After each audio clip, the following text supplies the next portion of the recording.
오늘의 말씀 위해서 함께 기도하겠습니다. 하나님께서 그 예전 사도를 통하여 주신 말씀, 초대교회뿐만 아니라 우리에게도 주신 하나님의 말씀을 이 시간 우리가 함께 들었습니다. 또 이 말씀을 듣고 깨닫기 위하여 성령 하나님의 도우심이 필요합니다. 성령께서 우리를 도우시사 깨닫게 하시고 깨달을 뿐만 아니라 순종하도록 도우실 줄을 믿습니다. 주 예수 그리스도의 이름으로 기도하옵나이다. 아멘. 우리가 하나님께서 우리에게 오심을 기뻐하는 절기 대강절을 맞이하여서 마태복음 1장에서부터 계속해서 하나님이 아기의 모습으로 우리에게 오셨음을 그 말씀을 통해서 한번 발견해가고 또 그 안에 담겨져 있는 그 의미를 또 찾아가고 또 듣고 있습니다. 하나님은 사도 마태를 통하여서 하나님께서 아브라함과 다윗에게 약속하셨던 그 약속의 아들이 그 계보를 따라서 태어났음을 먼저 이야기합니다. 그 긴 시간 동안에 그 안에서도 수많은 부족하고 부끄럽고 죄악된 일들이 벌어졌음에도 불구하고 하나님은 신실하시게 그 약속을 지키셨음을 성경의 그 계보를 통해서도 우리에게 말씀하십니다. 또한 이어서 태어나신 아기 예수님의 탄생고지하는 그 천사의 말을 통하여서 그분이 이 땅에 오시는 하나님의 그 보내시는 목적이 그 백성을 구원하시기 위하심임을 다시 한번 분명하게 선언하고 있습니다. 첫 번째 이야기가 하나님의 신실한 약속의 이양이라면 두 번째는 하나님의 그 은혜로 계획이 그 이야기의 주제가 되겠지요.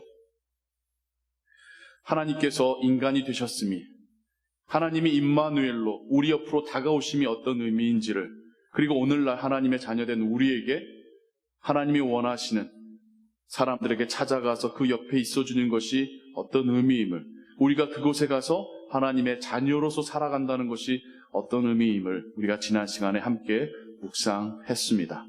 그리고 이제는 이어지는 세 번째 이야기 마태복음 2장 1절에서 12절까지의 이야기를 통하여서 하나님이 이 땅에 오심에 대한 하나님의 그 기쁜 소식 복음에 대한 서로 각기 다른 반응들 세상의 반응들을 마태는 소개하고 있습니다. 예수님께서 태어나셨던 베들레헴 그를 포함하는 그 예루살렘 지경은 그 당시 헤롯 왕이 통치하던 지역이었었습니다. 헤롯 왕은 그 출신은 에돔 사람이었습니다. 에돔 사람이라고 하면 거슬러 올라가면 결국 아브라함의 자손 중에 하나이지요. 이스라엘 사람들과는 사촌지간일 수 있으나 출애굽 상황에서도 보고 그 이후의 역사 속에서도 보면 남보다 못한 이웃 사촌이 되었었습니다. 서로 죽이고 싸우는 관계가 되었었습니다. 이제 에돔 사람 헤롯이 왕이 되어서 위로는 로마 황제를 섬기며 아래로는 이스라엘 사람들을 통치할 때에 그는 자신의 욕심과 폭력성으로 그 땅을 다스리고 있던 때였습니다. 세상의 권력을 의미하는 헤롯 왕은 그때에 하나님께서 그 아들을 이 땅에 보내셨다라고 하는 소식을 그는 다른 사람도 아닌 저 멀리 동방에서 온 자로부터 듣게 됩니다. 그들에게 그 소식을 들었을 때 그는 깜짝 놀라죠. 내가 아들을 낳은 적이 없는데 어떻게 다음 왕이 태어났단 말인가? 그 누군가가 이젠 자라서 나의 왕국을 뺏어갈 것이란 말인가? 그는 두려웠고 그래서 그 생명을 죽이기를 결심하게 됩니다. 대제사장들과 서기관들, 성경학자들을 불러다가 성경에서는 도대체 메시아가 혹은 하나님께서 보내실 왕이 어디서 태어난다더냐라고 묻지요. 그리고 베들레헴 이야기를 들었을 때에 그 동방 박사들을 보내며 만나고 잘 알게 되면 나에게도 알려달라고 합니다. 그의 계획이 결코 선하지 않았음을 우리는 그 다음의 이야기를 통해서 알게 됩니다. 박사들이 자신을 거치지 않고 그냥 고국으로 돌아갔다는 이야기에 분을 내며 그 지역에 2살 아이들은 모두 죽이라는 명령을 내리는 것을 보아서도요. 그의 독한 마음은 결국 그 인생 가운데 그에게 비참한 종말을 안겨주게 됩니다. 역사학자들의 기록에 따르면 그는 항시 자신의 왕권을, 자신의 권력을 잃을 것에 대한 두려움을 갖고 있었습니다. 심지어 자기 아들들에 대해서까지도요. 와이프가 10명이 있었다고 하는데 첫 번째 아내에게서 난 아들과 그 와이프를 자기를 시해하고 반역을 꾀할 거라고 하는 과대망상으로 죽입니다.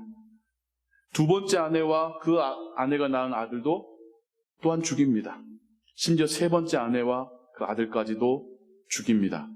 마지막까지도 그 누구도 믿지 못하고 심지어 자기가 태어나게 한 아들마저도 자기를 배신하고 자기를 죽이고 반역을 꾀할까 봐 자기가 먼저 죽이는 그런 비참한 삶을 살게 됩니다. 하나님의 구원의 소식, 메시아를 보내신 이 소식에 대한, 이건 복음인데 복음에 대한 세상의 반응, 그것을 거부한다라고 하는 첫 번째 반응이 있습니다. 아기 예수께서 오실 때만이 아니라 그 이후로 지금 시대까지도 요한계시록에 보면 주님께서 다시 이 땅에 오실 때까지도 세상의 권력은 교회를 핍박하고 복음을 말살하려 할 것이라는 것이 성경의 기록입니다. 그건 우리가 살고 있는 시대에도 마찬가지입니다.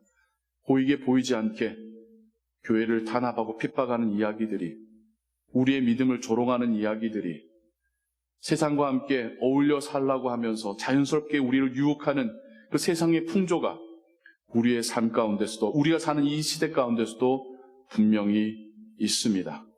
사단은 교묘한 모습으로 교회를 죽이고 그리스도의 빛을 꺼뜨리려 하고 있습니다. 두 번째 반응을 우리는 대제사장들과 서기관들에서 보게 됩니다. 헤롯 왕이 불러서 유대에서 나신 이가 어디서 태어날 것이냐라고 묻습니다. 근데 성경은 뭐라고 대답하죠? 알려줘요. 어디에도 주저했다든지 어떻게 말을 둘러대려고 했었다든지 감출했었던지 어떤 이야기가 전혀 없고, 심지어 미가서 5장에 있는 것까지 읽어주면서 베들레헴입니다라고 알려주고 있는 그들의 모습을 기록하고 있습니다. 어떻게 보면 참 신기하지 않습니까?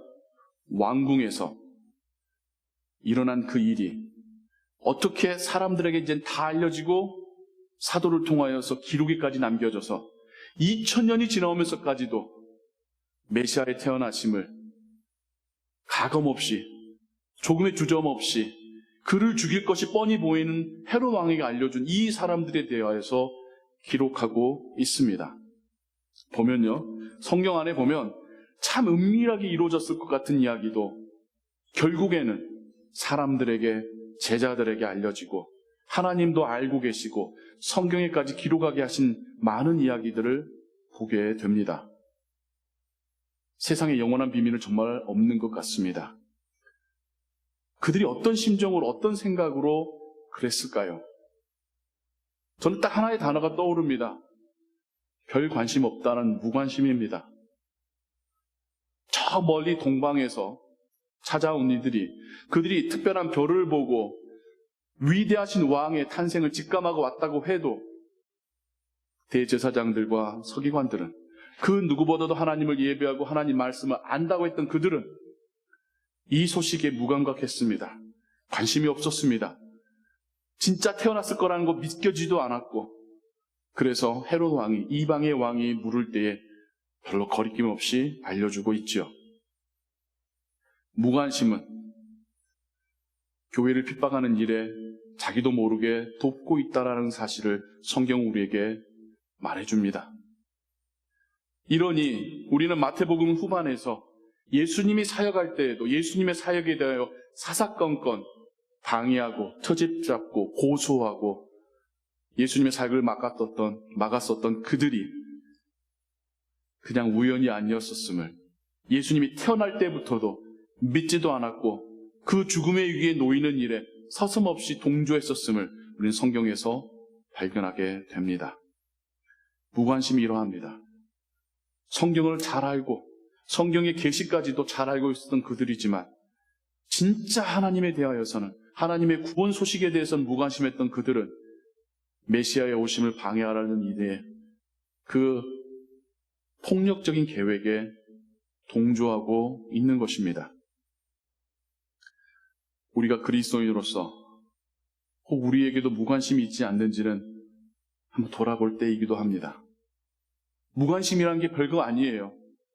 나는 하나님을 알고 있고 구원받기를 원하지만 하나님이 지금 이 세상을 구원하시는 일에 대해서, 하나님의 백성들이 핍박받는 일에 대해서는 내일 아니라고 생각한다면, 거기에 괜히 참여해서 나 힘들어지고 싶지 않다고 생각한다면, 그냥 나는 나 먹고 사는 일 잘 하고 내 아이들 잘 벌어먹게 살게끔 도와주는 것이 내 인생의 목표이고 내 인생의 행복이냐, 그것만 바라보고 살아간다면, 머릿속에 복음은 있지만 복음에는 실상은 무관심한 사람들입니다.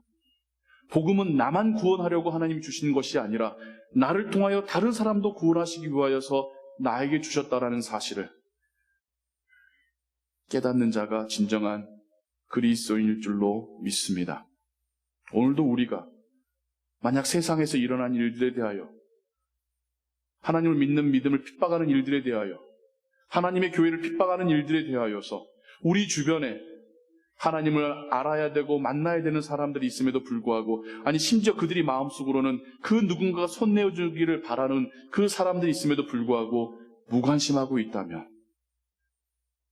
우리의 무관심이 하나님의 사역의 걸림돌이 될 수도 있다는 사실을 우리가 기억해야 될 줄로 믿습니다. 하나님은 여전히 일하고 계십니다. 하나님은 여전히 그 구원 소식이 전해지기를 원하고 계십니다. 우리를 통해서요. 우리를 통해서. 우리의 입술과 우리의 섬김과 우리가 찾아가는 그 발걸음을 통해서 하나님은 지금도 일하시길 원하십니다. 세 번째 반응을 우리는 동방에서 온 자들로부터 발견하게 됩니다. 박사들이라고 하니까요, 이게 어떤 박사일까?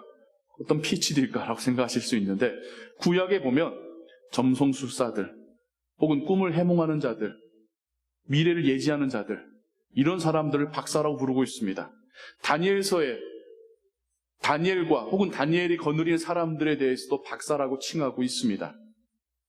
동방이라고 하는 것은 예루살렘 혹은 그 가나안 땅을 기준으로 동쪽을 의미하는데, 우리는 우리를 동방 예의지국이라고 해서 혹시 저 멀리 한반도에서 왔나라고 생각하실 수 있겠지만, 구약 성경에서의 동방은 바벨론입니다. 이스라엘 민족을, 그 남유다를 멸망시키고 다수를 끌고 갔었던 그 나라, 그리고 그 나라 안에서 우리는 다니엘의 이야기가, 에스더 왕비의 이야기가 일어났었던 그 나라를 알고 있죠. 400년이 지난 후 그 땅에서 이곳으로 찾아옵니다. 이곳에서 태어날, 예루살렘에서 태어날 왕을 맞이하기 위하여, 환영하기 위하여, 경배하기 위하여 그 땅에서 직접 여기까지 예물을 들고 찾아온다는 것이 이 이야기에서의 세 번째 반응입니다.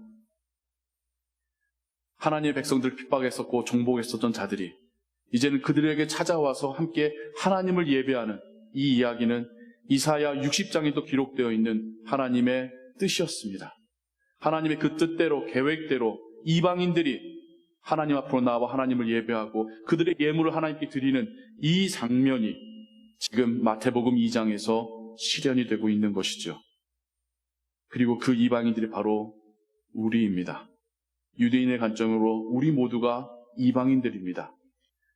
이방인이었던 우리가 주께로 나와 주님을 영접하고 믿고 그분을 예배하고 그분의 나라를 위해서 일하고 있는 우리가 바로 성경에서 말하는 이방인들입니다.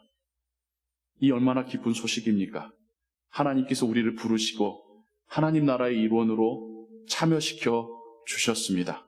우리가 그분께 드리는 이 예물, 단지 금전적인 헌금뿐만 아니라 우리의 땀방울, 우리가 섬기는 그 모든 시간들, 그 노력들을 하나님이 예물로 받으시는 우리가 성경에서의 동방에서 온 자들이라는 의미입니다.